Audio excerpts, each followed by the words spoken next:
Ya, good morning my student. Ya, hari ini kita akan mulai pelajaran kita. Yang pertama, kita akan belajar pelajaran bahasa Indonesia ya. Nah, di pelajaran kali ini kita akan kembali membahas menentukan letak ide pokok ya. Nah, sekarang akan Miss beritahu bahwa di kelas 5 ini di awal-awal pembelajaran kita akan banyak sekali belajar tentang menentukan letak ide pokok ya, sehingga Miss ingatkan kembali harap benar-benar dipahami cara menentukan letak ide pokok ya. Kemarin kita sudah membahas jenis-jenis paragraf berdasarkan letak ide pokok. Ada paragraf deduktif, ada paragraf induktif, ada paragraf campuran. Kalau induktif dia letak ide pokoknya berada di awal paragraf. eh, Kalau induktif dia letak ide pokoknya berada di akhir paragraf. Sedangkan kalau paragraf campuran dia letak ide pokoknya berada di awal dan di akhir. Nah, nanti Miss akan paparkan satu cerita ya, khususnya itu maksudnya satu paragraf ya. Miss akan berikan satu paragraf teks ya, satu paragraf teks. Nah, di sini kita akan belajar nanti menentukan ide pokoknya. Bisa, tapi sebelumnya Miss ingatkan kembali, ide pokok itu merupakan hal dasar, hal yang mendasari terbentuknya satu paragraf, satu teks ya. Itu disebut ide pokok. Bisa hal yang mendasar, hal yang terpenting, hal yang dibahas dalam satu paragraf tersebut. Itu disebut ide pokok. Gagasan utama sama itu ya. Ide pokok, gagasan utama, kalimat utama itu sama ya. Oke. Nah, next langsung saja kita bahas masuk ke teks ya. Nah, di sini misalkan bacakan ya. Coba semua simak ya.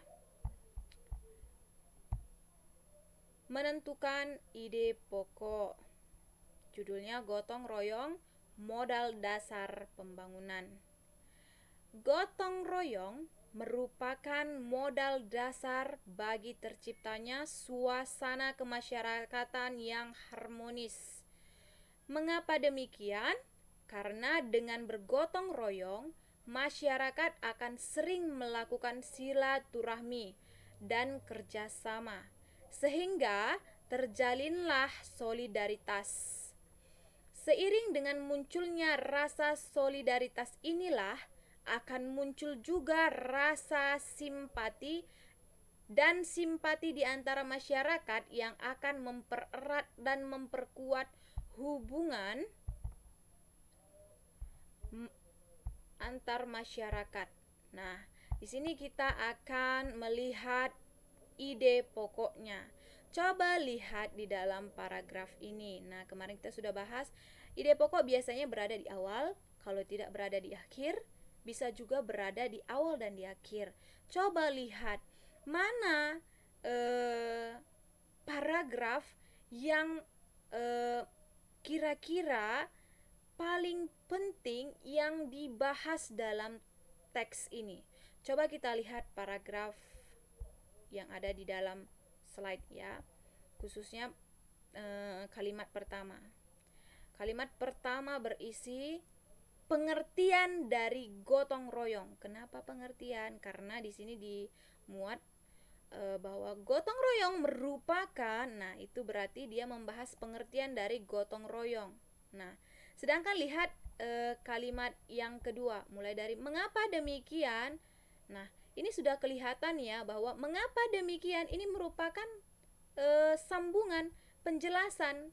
Mengapa demikian? Artinya mengapa gotong royong itu dikatakan modal dasar bagi terciptanya suasana kemasyarakatan.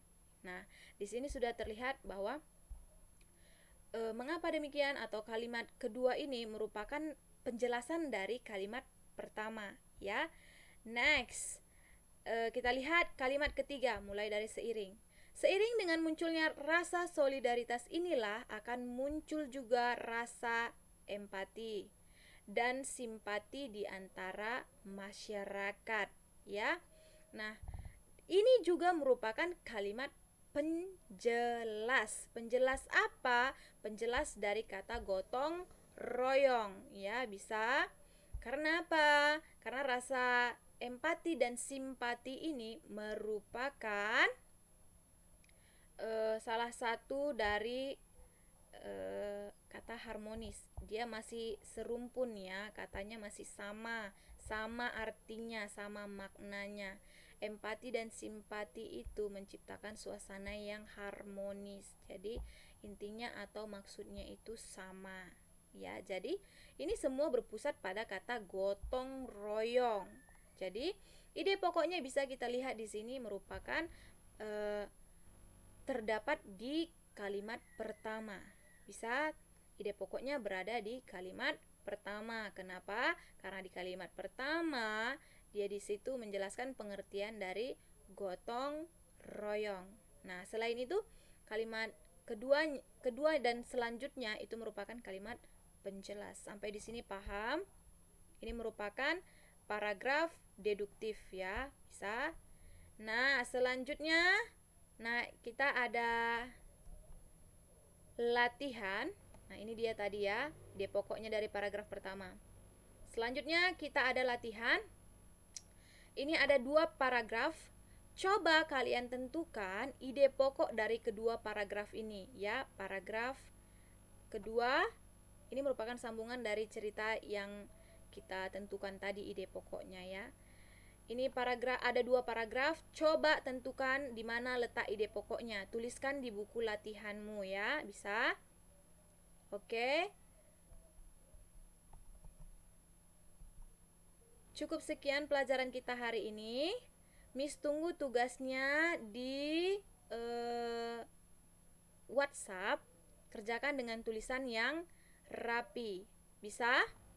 Oke, cukup sekian pelajaran kita hari ini. Semoga bermanfaat. Terima kasih atas perhatiannya. Sampai jumpa. See you.